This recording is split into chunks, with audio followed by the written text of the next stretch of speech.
I will write out the left side first and I will pause and think. I will treat this as Singapore $1 and this is a Singapore bonds interest rates. So what is 1 plus I instead? Okay, this will be the returns of Singapore bonds. Right, in Singapore, if I take $1, I buy a bond. The bond promised to pay me I%. 1 period later, I will get back 1 plus I. Right, so the part on the left side is easily interpreted. So put yourself in the local country. This is what you will get by buying the local bonds. Okay, but remember, a person has a choice to also buy a foreign bond. Okay, and the assumption is the bond is equally attractive and funds can flow into the foreign country.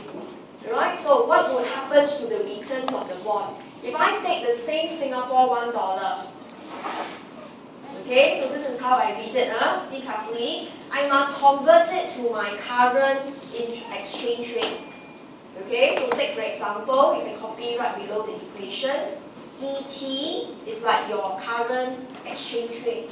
And you take your Singapore $1, for example, you will get back your US, right? Okay, or you can get say a US 0.48.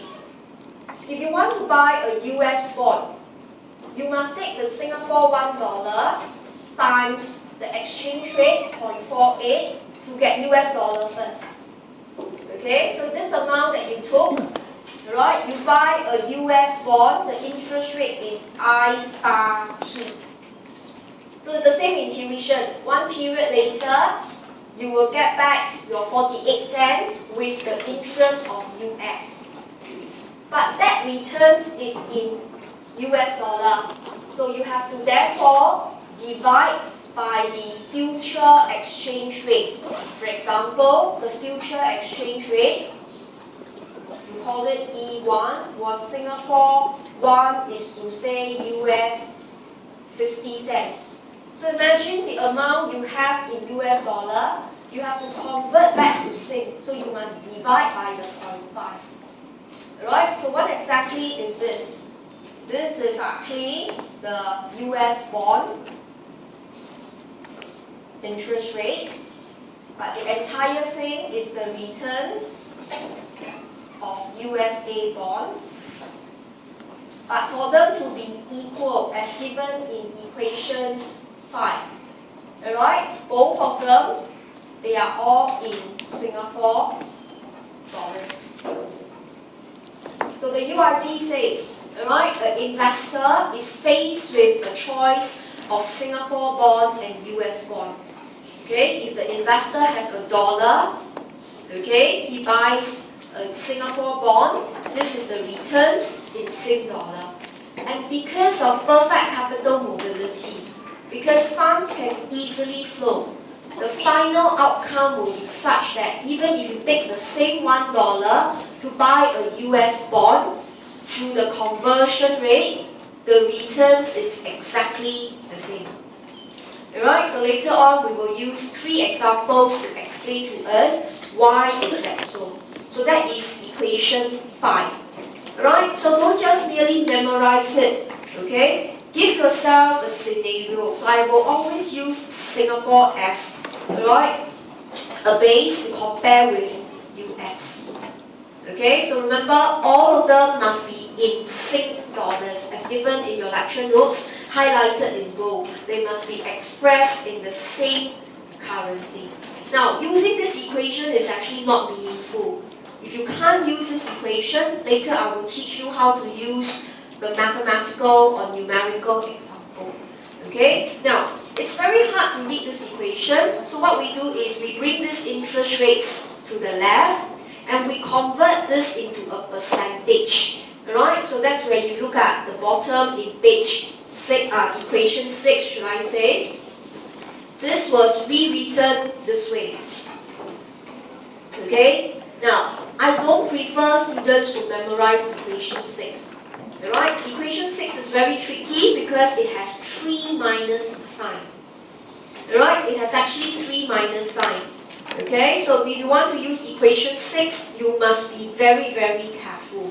Okay, so instead of writing equation 6 right below it, okay, you can actually write equation 6 this way.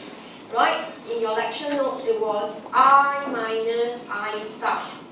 So in this case, I will call this change in I. Right, it means this is the gap between local and foreign interest rate. Okay, then on the right side was this very strange equation, which I mentioned sometimes students will quote wrongly. So I will call this minus change in E. So this is equation 6. So how do I read this equation? This will tell me, take for example, if change in I is 2%, in other words, Singapore's interest rate is larger than US interest rate by 2%. Okay, alright? Now, in our mind, we'll think that, oh, everybody will buy Singapore's bonds. But the UIP says if you wanted to equalize, right, the returns of US bonds will be the same. How can it be the same? The UIP says if change in I is a plus 2%, the change in E must be a minus 2%. In other words, Sing dollar must depreciate by 2%. So although, alright, Singapore may have a stronger interest rate, although people may think that buying Singapore bonds is more profitable, but it is not so. Because the theory says eventually the returns of Singapore bonds and US bonds will be equally the same. And this can be done because the Sing dollar will depreciate. Okay, alright? This is one way to read it. Okay? Or the other direction. Okay? If government decides to strengthen the Sing dollar by 1%. Okay, so if we think there is inflation coming, right? Because we hear, right, that food sources are low. Okay, from China, from Malaysia, food sources are low. So food prices are high, so Sing dollar has to strengthen to buy the same quantity of goods. So if there is a chance that, the Sing dollar will appreciate by 1%, then it tells us the change in interest rate must be the opposite of 1%. So in other words, Singapore's interest rate would be made lower than US interest rate. Okay, so telling us one may think that it's more profitable to buy US bond, but it is not so. The UIP says the US bonds, although has a bigger interest rates, but eventually the Singapore bonds, the payout is exactly the same because the Singapore dollar will appreciate. Alright, so what I'm doing right here is to teach you how to read the equation first. I have not proven to you why. Okay, so you cannot hurry through. So there's a lot of students, when they look at equation 5 and 6, they just hurriedly skim through, they don't actually understand the intuition, and then they wanted to learn UIP, and that's always the wrong method. So the theory says you have two bonds, eventually the returns will equalize, even though the interest rate may differ by either a 1% or a 2%. The returns will equalize primarily through the exchange rates. So with that in mind that we are talking about interest rates and exchange rate movement, and it will equalize. One way to discuss UIP is what you see in the next page. So let's turn over to the next page discussion, how it works. Alright, now looking at this flow table, you cannot present this in the exam. This is not a formalized method in the exam. This is just to show you how the money flows. Alright, eventually you have to write in words, which we'll do it in tutorial. Now look at case A first, a very simple scenario. teaching you how to read this chart first.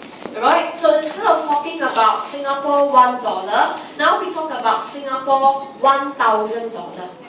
So, alright, so an investor is now in Singapore. He has the choice to buy a US bond or a Singapore bond. Okay, so if you were to buy a US bond, you have to go downwards first. You must take, alright, the Sing dollar to convert to US. If the exchange rate is 1:1, you will get US 1,000, straightforward. Okay, and US interest rate is given to you. We are so small, we can't influence US interest rate. We have to take it as it is. Alright, so given a 10% payout for US bonds, one period later, we will get US 11,000. Straightforward.